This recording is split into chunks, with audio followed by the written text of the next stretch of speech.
You're listening to the Utah Checkdown Podcast. And now your host, Josh Furlong.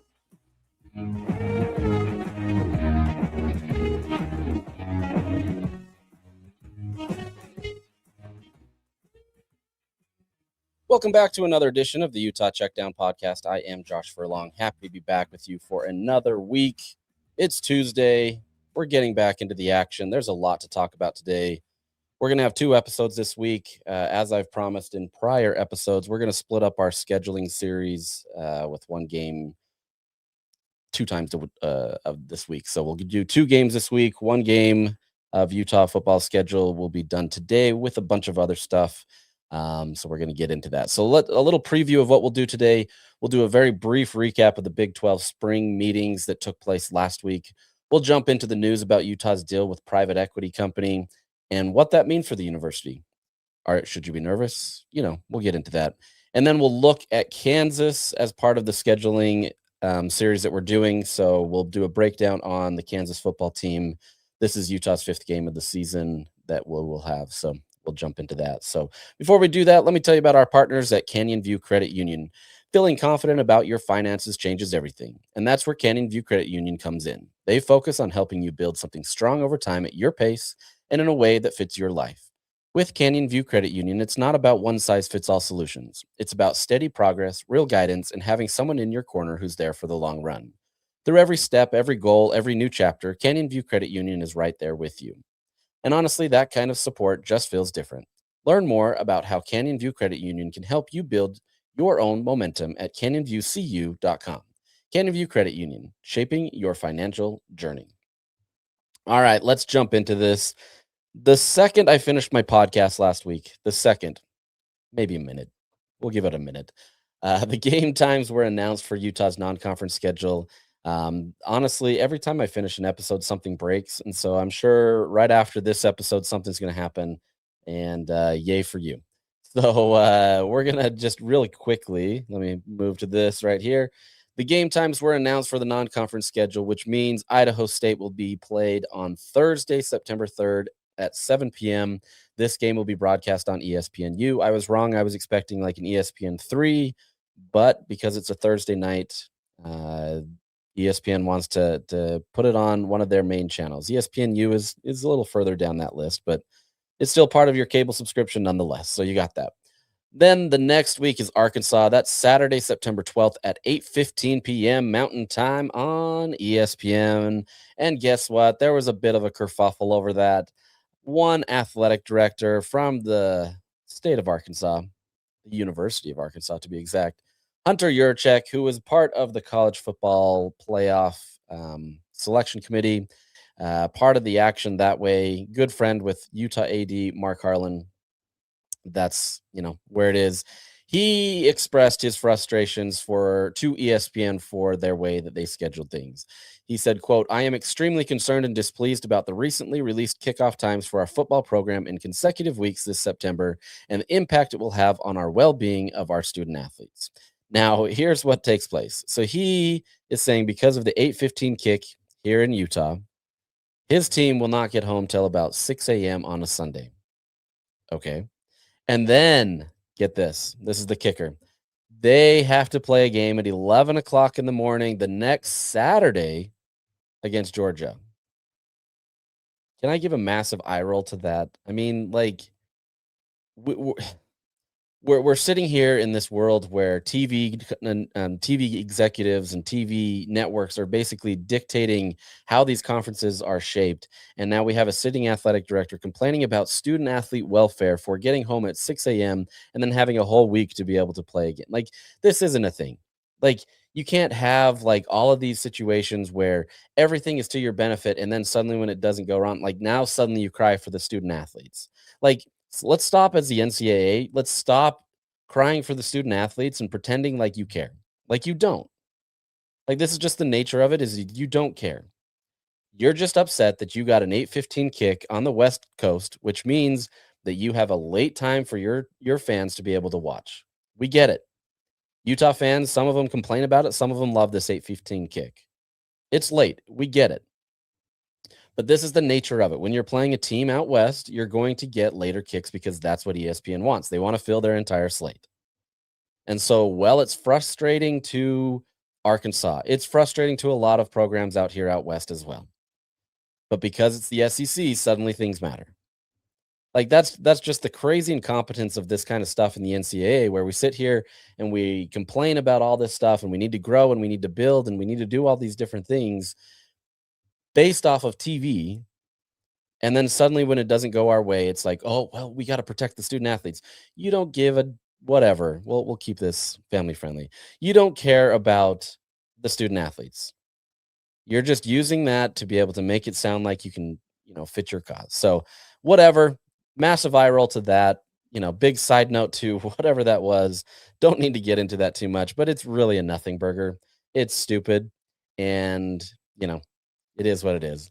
Lastly, you do have Saturday, September 19th at 7 p.m. Utah will face Utah State. This game will be played on Fox. So you get a nice little Fox showing that way to round out non-conference play. I would say good times for Utah. You want to be in those good windows. Obviously, a night game against Arkansas is going to get Rice-Eccles Stadium pretty lit. You're also going to get that opportunity to have the new lights. You'll get that at Idaho, but you'll get the new lighting system that was installed at Rice-Eccles Stadium. That is going to be a prominent focus of the Arkansas game. Really fascinated to kind of see how that takes place and what that can mean for a hyped up game like that. So if you didn't hear our episode on Arkansas and breaking them down, we did that 2 weeks ago. So go back and listen to that one and understand what Arkansas is bringing. They're a good team. They're going to be picked to finish last in the SEC, but that doesn't mean that they're not a good team and they can't disrupt Utah and what they do. And then obviously we talked about Utah State last week and Iowa State. That's kind of where we're at there. So that's where the game times exist. That happened right after I did all that, and yay for me for all of the fun that brings. So last week, real quickly, jumping into the Big 12 spring meetings, there was a lot of conversations had. A lot of this is really just trying to get on board with other conferences, trying to see what this conference wants to do. So the Big 12 held their meetings and had a conversation, and they came out in support of the 24-team college football playoff expansion. So there's growing sentiment that this is the direction it's going to be. We're going to go from 12 to 24 here probably pretty soon, barring the ACC, the SEC dragging their feet on that one. My assumption is that it's going to be 24. And in all reality, this is likely the best way for the Big 12 to get as many teams as they possibly can. Now, how it's structured remains to be seen, but I think there's Brett Yormark is not dumb in the sense that he wants to be able to give his teams a direct path to the conference or the college football playoffs. But at the same time, he understands that he's kind of behind the eight ball a little bit, right? Like there's a lot of things going on for other programs, and especially in those Power 2 that are going to make it tough. So the more he can align with that while still protecting the interests of his conference, that's going to help him. And so, that's what you're going to see as it goes. Also, as part of that, there was an announcement that they will be the first league to fully sign the CSC agreement. Last week, I talked about this very briefly. Just this is the enforcement arm of NIL, essentially. So everything has to go through this clearinghouse, and not every school has signed on to this to give it the teeth that it needs to. But the Big 12 has said that they will be the first ones to do that. We'll see what happens there. Lastly, the two other things of note, the Big 12 wants to move potentially to 10 conference games in football. Now, that has some merit because you're going to get higher value from a lot of the conference games in terms of the money, but that depends on what those two other non-conference games will be. And so there will be questions related to that. This isn't finalized or anything that way, but there's a conversation about moving to 10. Now, does that mean the FCS teams get struck? What am I doing? Removed from the schedule, struck down. Maybe we'll call that. They get removed from the schedule. I don't know if that's the case. I've always been a proponent of saying, hey, let's do, instead of a spring game, let's have an actual game against an FCS opponent where you just put in your 2, 3, 4s guys. I understand injury concerns and all that, but this gives an opportunity to still give them the money. Well, still giving that game. It's a little warm-up game, whatever that may be. So really fascinated to see what would happen if that was the case. I know there's other conversations around the country about the 10 game conference schedule, especially, SEC or Big Ten, where you've got a lot of that, where you can understand that there is going to be more revenue tied to those types of games, because those are just the reason you build the Power Two conferences, because you get the best teams out there. And so if Ohio State can play more of the top teams in the league, all the better. Same with Alabama, et cetera, right? So the more you can do that, the better. That also dovetails into the Big 12 wanting to move potentially back to 20 conference games for basketball, which would allow them to be able to just showcase more of that as well. So a lot of this, once again, going back to the money, the issue that Hunter Yurchek had of, wanting to take the money, but at the same time relying on the student athletes, all of this is about money. So the more that the conferences can get out of this, the better it's going to be. And that dovetails into our next point, which is going to be Utah private equity. Now, last week, Jason Patacchio of the Salt Lake Tribune did a really good job of trying to report a lot of this private equity stuff. And he's done a really good job of really kind of honing in on this stuff. I've had many conversations with him, and he's tried really hard to kind of get a lot of this stuff out there. The hardest part about this is details of private equity and the deal are changing and evolving, because that's the nature of any deal, right? They got initial approval to be able to sign a private equity deal, but at the same time, the full details and what everything was going to be, that has to be worked out with the lawyers and the people that are familiar with private equity to make that work. So as part of that, there was the auditor from the state of Utah who sent their recommendations, or assessment, I should say, of the situation. And the job of an auditor is to look at everything and say, hey, this is good, this is bad, this is the potential risks, that kind of stuff. And so if you haven't read it, go read Jason's article at the Salt Lake Tribune. But essentially, it's just painting things as a potential risk of saying, hey, as part of this, without future growth or money or anything, you are putting yourself at risk that now you don't have any revenue to be able to pay for all the things that you need to. And so there is risk. Any PE deal is going to be risk. And this was talked about initially at the very beginning. This is now the state auditor just coming out and laying it all out as a obligation for a public institution to be able to do that audit. And so this was a necessary step, and there's going to be painted risks in there. Utah understands that there's risks. They didn't get into this not understanding that. There was a lot of conversations and debates, especially in the board meetings, about what the risks this could be, especially as you move a lot of this stuff potentially private while still keeping that public institution opportunity. And so just kind of as a basis here, before I get into the other parts of this, the basis here real quickly is that Utah wasn't necessarily looking to do a private equity deal, right? The landscape of college football and college athletics in general is shifting so much where it's becoming unsustainable in a lot of respects, right? You're getting a lot of universities that are being forced now to pay a ton more money to athletes, and that should be a good thing because these athletes do deserve money. But at the same time, a lot of these deals that took place early on, whether it be stadium expansion or other avenues related to athletics department, those suddenly got lumped in with, now you had a settlement deal of $21.5 million that all these universities have to pay if they want to participate in this. You don't have to, but at the same time, if you don't, you've essentially given your own program the death penalty, because now you're not going to be, viable to recruits. I'm not saying it can't be possible, but you've essentially killed off your main supply of being able to bring athletes in. And so suddenly now all these athletic departments, who, by the way, very few are actually making a profit out there. And I'm going to get into that here shortly. Very few are making a profit. Now suddenly you get this $21.5 million that you have to spend the last couple of years, add that onto all the other resources that you have, and you can see why all of this is changing. The Big 12. So for Utah, for them as an example, you're in the Big 12. You're not in the Power 2. You're not making the most money that you possibly can. And so you're going to be already limited to what these other conferences are making. Now, with that said, a lot of these other conferences are losing money as well. These teams, you're getting boosters, you're getting all these other people to try to support it. And it's just not been an easy situation. Let me, as just kind of a side note here, let me show you some of these. Let's switch this graphic on YouTube. Jim Williams, he's a TV executive who talks about these things on Twitter all the time. He went through and broke it down. This is probably pretty small on there to see, but if you have it bigger on YouTube, you can potentially see this. If not, you can go to his Twitter account and get this.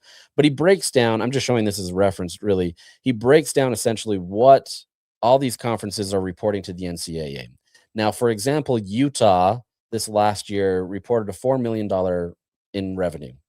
Good number, obviously, but you're not taking into account all of the other operating expenses. For example, the Rice-Eccles expansion. They're still paying that off. There's a couple of these other projects that they're still paying off. You also have, coaching salaries that you have, whether it be, Kyle Whittingham's money that you're paying out. Those types of things still add into that.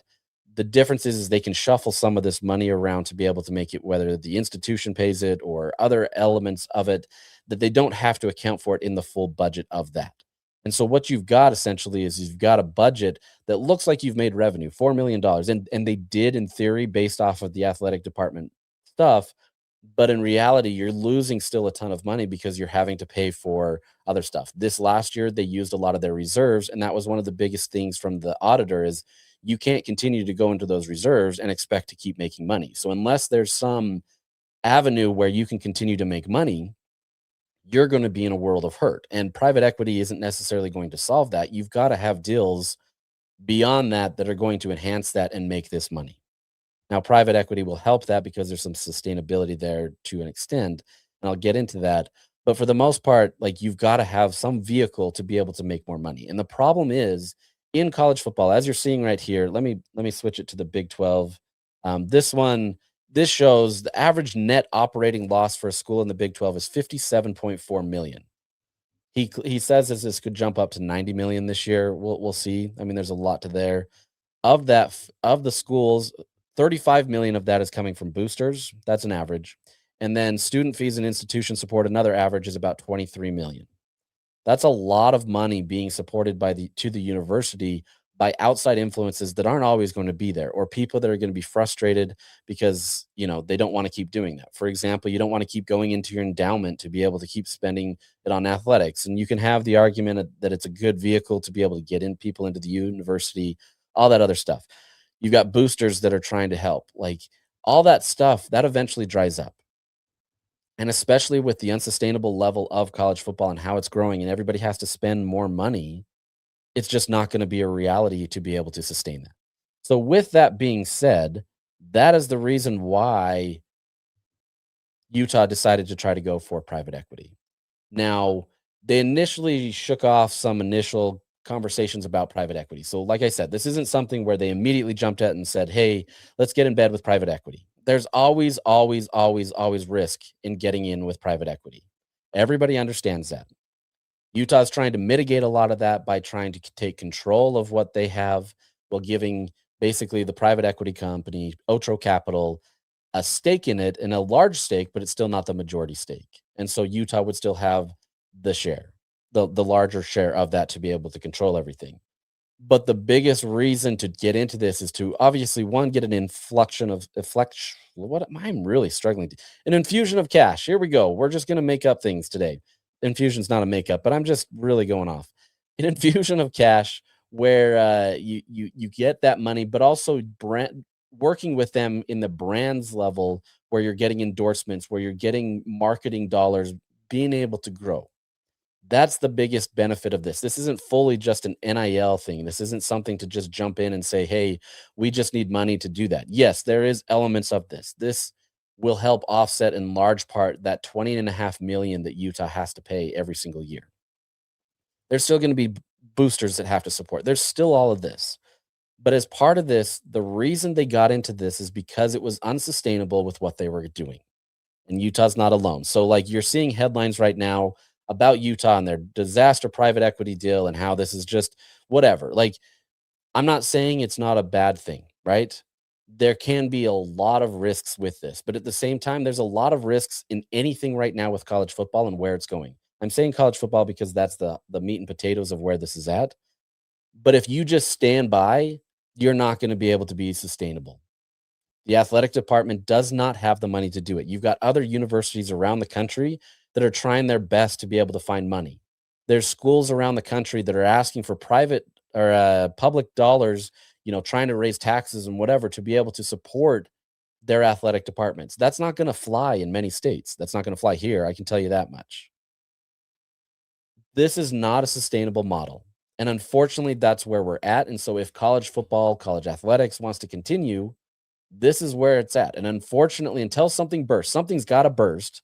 This is where it's at. And so Utah is trying to be proactive and trying to get to where they need to be able to get the money that they need to potentially be sustainable. It could blow up in their face. We don't really know that yet. I know that there's a lot of risks to it. They feel like they've mitigated a lot of those, but at the same time, this could blow up. Or they could serve as the example to other universities around the country of how this can potentially work. Now, like I said, there's risks. And so we're going to see. And one of those risks has come out largely in the media this last week, where Jason Patacchio, once again, he reported that the athletic department is going through layoffs as they, merge and do all that they need to with the private equity deal. What this essentially means, though, this was already known. This was something that was going to be down the road. And I don't want to make light of layoffs. I went through layoffs this last fall in my own company, and it's really tough. And these are real people on the line, and it's a really difficult situation. But as part of this, these layoffs allow them to shift to the for-profit arm of this venture, right? Where they're creating a for-profit arm that's going to manage a lot of the day-to-day operations of this company. Those same employees have an opportunity to apply for the positions there. Now, I don't know if all of those positions are going to exist, or if this is where you trim some of those things, that kind of stuff. I'm assuming there's going to be people that just don't have a job after this, whereas there's going to be others, and I would assume a majority. We don't know yet, right? We don't know yet. There's going to be a majority of those people that potentially get to keep their job now just in that for-profit arm. They're with the university, but they're now the for-profit arm of the university in that area. The question here that needs to be answered, though, is how is this operation going to be going down, right? With Utah being a public institution, there's still some levels where we're able to understand the details. And they're obviously going to pull back a lot of that and try not to give all the details, which, as my job as a journalist is to keep pushing against that, same as anybody else. Jason Patacchio is out there doing that. My colleague Steve Bartle's doing that. But at the same time, when you go to a private institution, in terms of that company, then you lose some of those details and we don't get that. And I think that's where we need to learn some details. We need to learn how they're going to operate and what they're going to do. To me, that's the bigger concern. Like I said, I'm not making light of layoffs. It sucks. Honestly, like I've been in a funk for the last 6 months because of layoffs and losing people and kind of the positions that it puts you in. And I kept my job. There's other people that, are struggling and have problems. And in this job market, it's really tough. And so I don't want to make light of that at all. But at the same time, if you're moving to this private equity deal, this is the nature of where it was going to be. This is told at the very beginning when they approved this, that not the layoffs per se, but that there was going to be this move to the private company, right? You're going to have half your athletic department that is still public. It's still as part as it normally is. And then the other half is going to be private. So that was expected, right? This isn't some private equity firm just coming in there and slashing everything and doing all that. Now, there could be some of that, but this isn't that yet, right? The deal hasn't been signed. The expectation is to try to get it done by the end of this month so you can get it for the next fiscal year. Fiscal year starts on July 1st, and so you're trying to get all this done to be able to make sure that this is all implemented by then. If not, you're not able to sustain everything this next year. I'm going to guarantee that Utah comes in with a massive loss, barring Utah's institutional support just absolutely throwing a ton of cash its way. It's just unsustainable. They don't have the money to be able to do this. So this is where it's at. We could jump and talk about this for a long time. The reality is there's a lot of questions, right? Like there's a lot of questions that need to be answered, but we're not to that point yet where this is all doom and gloom, right? Yes, people are losing their jobs and they may apply, and some are still going to have their jobs lost, which sucks. Honestly, it really sucks, and it's not a great situation. And that's part of this devil landscape of private equity, right? That's just the nature of how it's going to be, and it really is a terrible situation. And it sucks that college athletics is having to even entertain these levels because of where we're at. But if Utah just stands pat and doesn't do anything, it's going to be even worse. And I'm not using that as a way to be like, well, take this bad so you don't take this bad, right? Like it sucks all around, and it's not a good situation. And unfortunately, Utah is trying to do something that they feel can get them to that next level. And if it works out, all the more power to them, because they're going to be further along than any other program out there who needs an infusion of cash. And every program needs an infusion of cash. So there's maybe a handful of schools out there that actually operate, when all operating expenses are done, where they have an actual revenue. Many will report it that way. Yes, even these private schools, anybody that's questioning the private schools, they also have the same situation. Now, they have a different benefit because they don't have the same limits that other schools have in terms of the public stuff and all that other institution stuff. We're not getting into the private stuff. But there's many private schools around the country who are still in the same scenario where it's unsustainable and it's very tough to be able to operate. Maybe they have better operating expenses. Notre Dame, for example, is probably fine. I can't remember. I think they're one of the schools out there that has money to be able to do that. But it's not it's not an easy situation, and it's really challenging for every school out there. So this is where Utah's at. This is not where they necessarily want to be, but it's where they have to be to exist. And so there's going to be a lot of questions, and I hope there's a lot more questions had, right? But at the same time, this isn't some sweeping thing that this PE deal is bad for Utah yet, right? I don't want to go one way or the other because we still don't know. But it's not one of those things yet where private equity is bad and suddenly Utah is in this terrible situation, right? There's several columnists out there that are painting Utah as this evil empire now that has decided to take PE money and now it's going to ruin college athletics. College athletics is getting ruined by the day by every other element as well. And so it's not necessarily Utah. It's not other programs out there. It's just the collective of it. And unfortunately, the NCAA didn't do enough to prevent a lot of this stuff because once again, we relied on the student athlete level of it. And we painted these athletes as just these volunteer people that are happy to come to the university while making billions off of their name and not really doing anything to support a mechanism that would make it work. And so now we're in a situation where all of those eggs have hatched and the athletic departments around the country are royally screwed, right? Like it's just not a great situation. And college athletics, as we know it, continues to change. Hopefully, we can get a handle of this, we, the collective we, so that we can have an understand, that we can have college athletics similar to what we've always had. College athletics next to the NFL is one of the highest watched sport, right? Especially football. It also does a lot of good for our Olympics. It does a lot of good around this country to be able to have college athletics. But if we continue to do these types of things, it's going to be broken. And it's already broken in a lot of respects. And that's why you're seeing universities, public universities, now having to get in bed with private equity, which is not a great situation. But like I said, if you don't do this, where are you going to be? Right? It may not be the answer. It could not be the answer. Who knows? But at the same time, by standing just pat and not doing anything, you're not helping at all. And so we'll see what happens there. All right, let's transition over to our breakdown of Kansas. Kansas is an intriguing team. Before we jump into that, let me remind you here. Whoops, wrong graphic here. Well, it was the right graphic, wrong time. There we go. Remind you of the Big 12 odds for the season. Texas Tech is still off the board because of the whole Brendan Sorsby stuff. It's still up in the air. He was in court yesterday trying to appeal the ruling that he is not eligible to participate this year. That ruling should come down in a few days. Honestly, if there's an injunction made, that changes all of college football, and there's another thing that's ruining it because you can't, whatever. I'm not getting into that.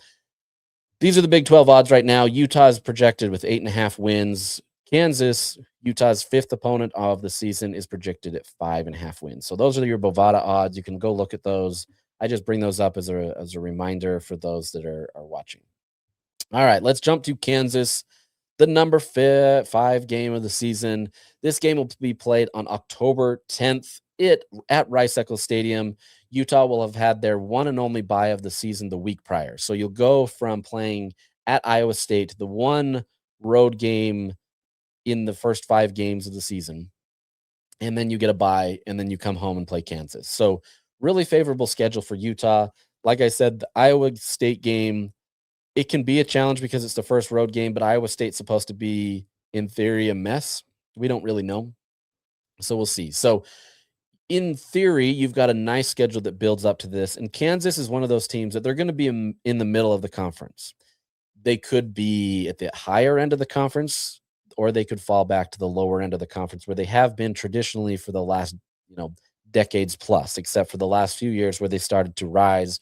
And now there's a lot more expectations placed on Kansas. Kansas comes into this game having previously played a game in England against Arizona State. They get a bye, and then they play Middle Tennessee the week that Utah's on their bye. So they'll play Middle Tennessee before coming to Utah. I don't know that that matters. Doesn't really. It's more just the travel that they get, that they have to travel to England. Those European games haven't always gone well for teams out there, especially the losing team. They seem to have a rough season after that, but we'll see.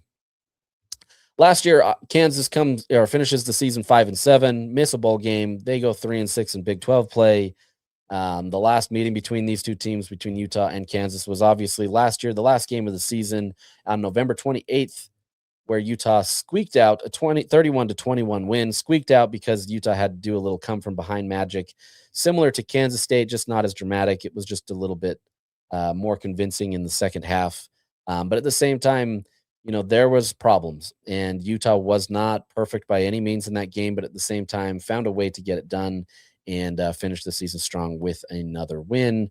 And, it just wasn't great. Now, the situation here is Kansas is expected to finish, if you believe Athlon Magazine, which is the first one to really come out with their projections in terms of the preseason magazines, they have them at 11th.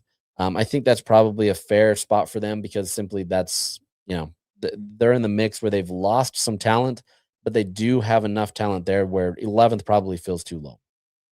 We'll see. I think they're probably more middle-ish area, a little higher than 11th, but it's not bad. Last year, this team obviously had Jalen Daniels, who there was so much talk and praise about who he could be, and it just never really materialized at Kansas. There were moments, but it never really worked out the way that he or the university had hoped. And last season, the defense gave up a lot. They were poor. They couldn't do a lot. And there just really wasn't this big wholesale thing about them of like, hey, they're really good at this, right? Even their stats, they were average in a lot of their offensive side of things. Defense, they were below average on many, except for, pass defense. That's an area where they were a little bit better. But by and large, this was a team that was just literally mediocre. They were average in almost everything that they did. And so there wasn't just anything that popped off the page to be able to make you say, okay, Kansas is this team, right? And because of that, you do see some changes in the offseason. Lance Leopold, who really, the face of changing Kansas athletics in terms of football, wanted to have a little bit of a reset. So he had Jim Zembrowski as his offensive coordinator. It wasn't working. They didn't get a lot done. And so he demoted him to just being a passing game coordinator. So he's still on staff. They still have belief in him, but they've made him the passing game coordinator and then brought in Andy Kotelnicki. He was previously with Lance Leopold at Kansas before leaving to Penn State. Honestly, one of the better play callers for Kansas to be able to get them where they needed to. For example, his last season at Kansas, they had the 21st best offense in the country. His season prior to that was 32nd best. And so, there was a lot of love for Kotelnicki to be able to do really well. He goes to Penn State. They have the 26th best offense at Penn State before last year's collapse where everything just blew up and nothing actually worked. And so, I don't know that that was fully him. There was a lot of problems there. Everything just kind of became a mess, but he comes back. So there's a lot of expectations that he can be the guy to bring Kansas back to where that they need to be. He's a very RPO based offense. A lot of trying to create what he calls distortion. He's trying to find ways where you're going in one way here and or at least you think so. And then he's suddenly expanding quickly to the other side and absolutely wrecks you, right? That's part of that RPO based things, trying to give himself options, trying to do different things through motioning running backs, doing things to try to keep that defense guessing, right? And in an RPO offense, obviously there's no right thing to do necessarily. It's being sound, it's being technically sound, and their offense needing to be technically sound as well to make it work. If either one of those sides break down, that's when the RPO really wreaks havoc. havoc.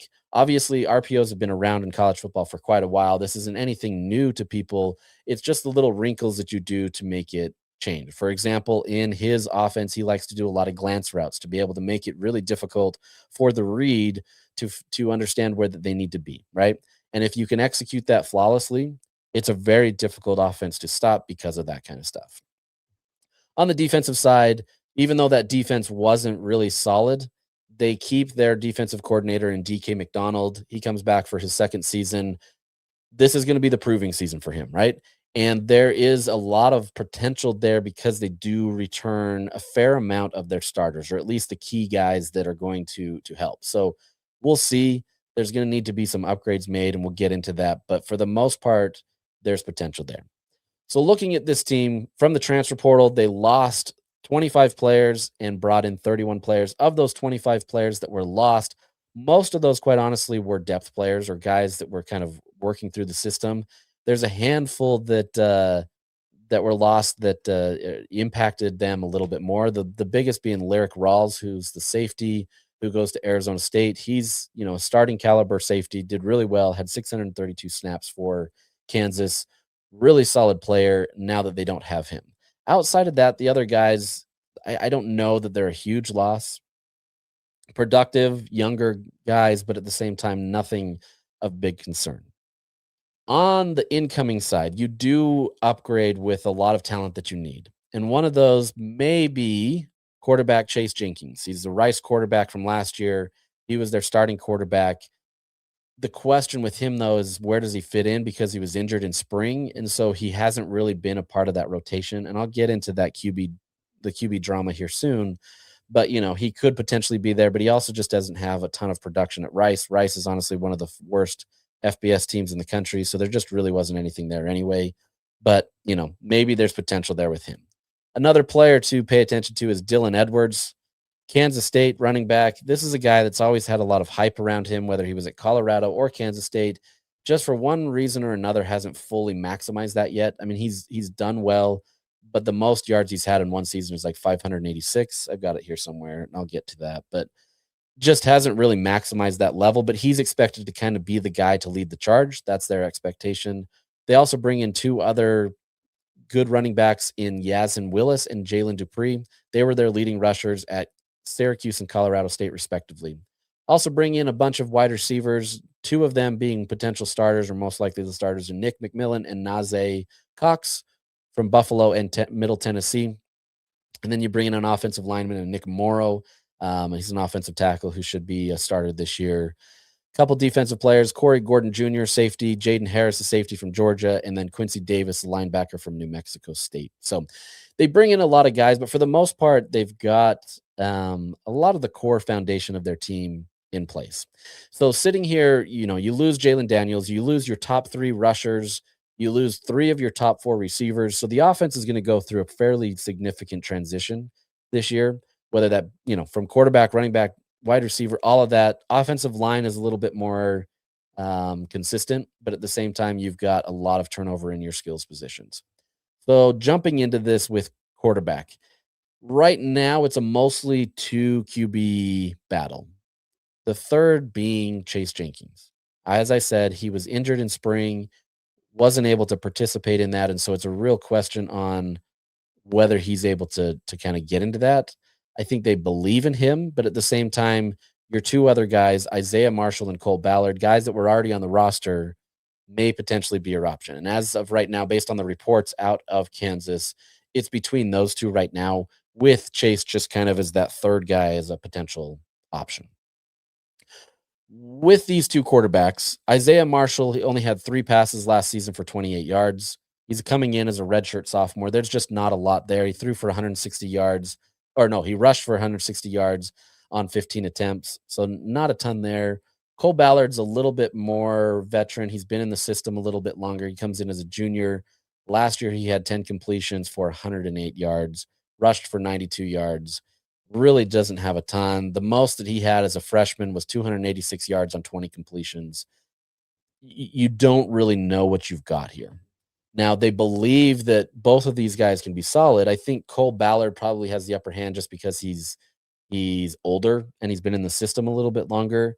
but I think they have belief that Isaiah Marshall could be the guy moving forward. So this is going to be the biggest question, in my opinion, for Kansas this year is what do they do at quarterback? And so if they can't get that figured out, what's that going to be? Um, that's the biggest question. So that I don't know. Your guess is as good as mine, but that's going to be the one coming out there. And the biggest thing here, especially in that RPO based system, you have to find a quarterback that's going to execute to the best ability. Right?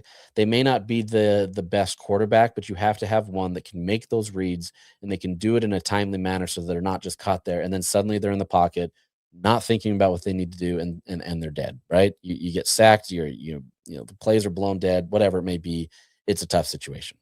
At running back, as I mentioned, Dylan Edwards is going to be the guy that is expected to be the star of that group.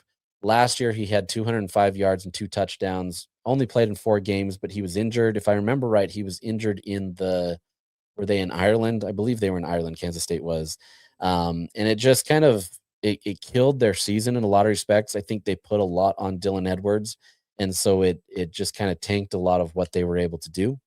And, it's going to be interesting to see if he can really resurrect this career that started out so potentially strong.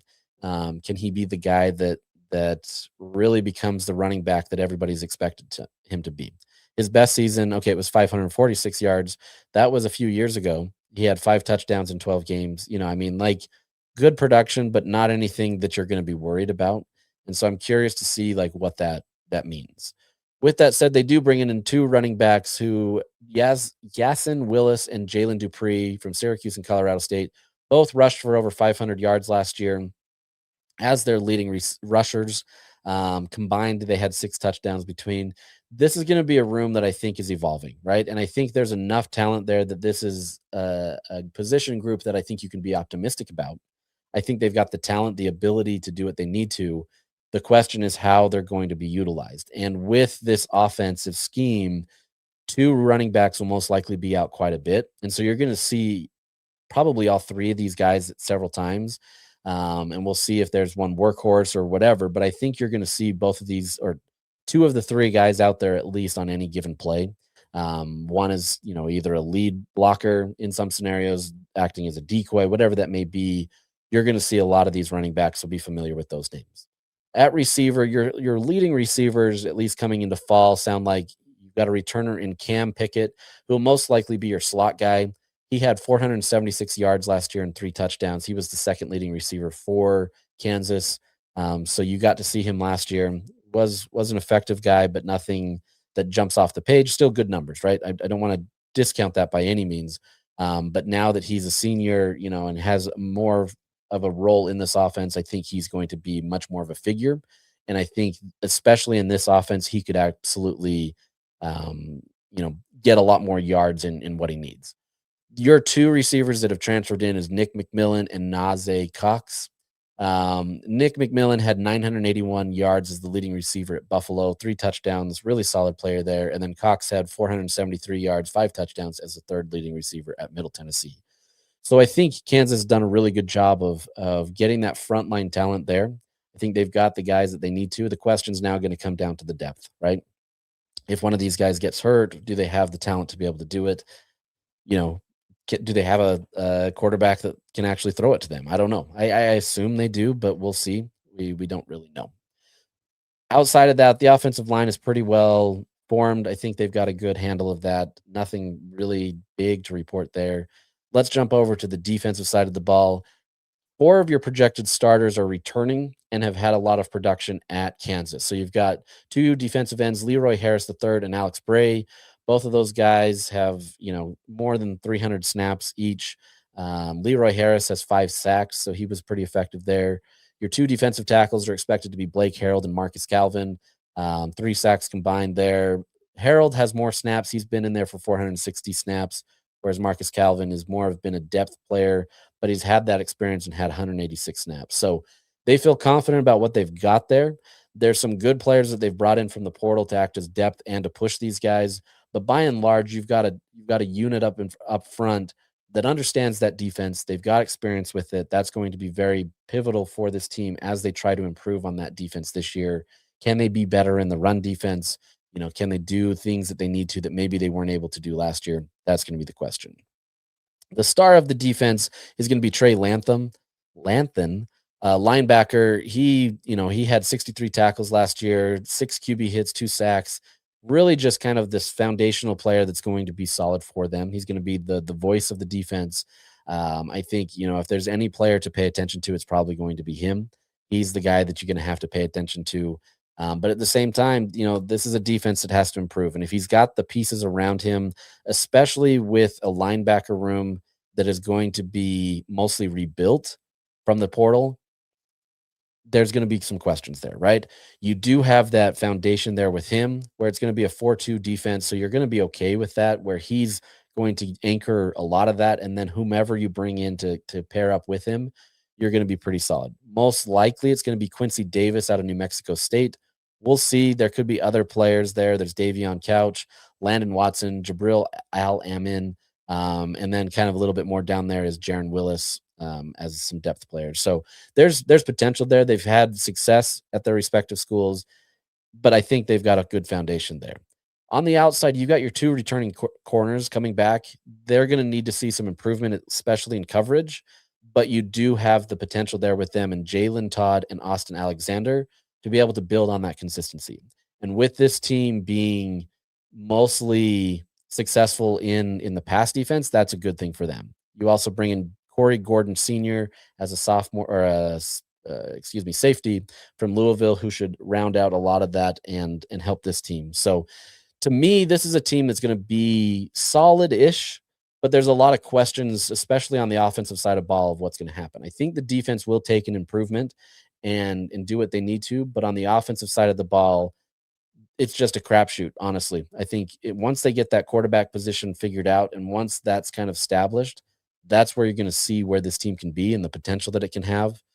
You've got a good amount of skills players that can be successful, but the question comes down to, can they produce? And so we'll see what happens there. By game 5, I think there's going to be a good understanding of what this Kansas team is going to be, but they could still be, working. And so maybe they're having problems with a quarterback and they switch to a different one. I don't know.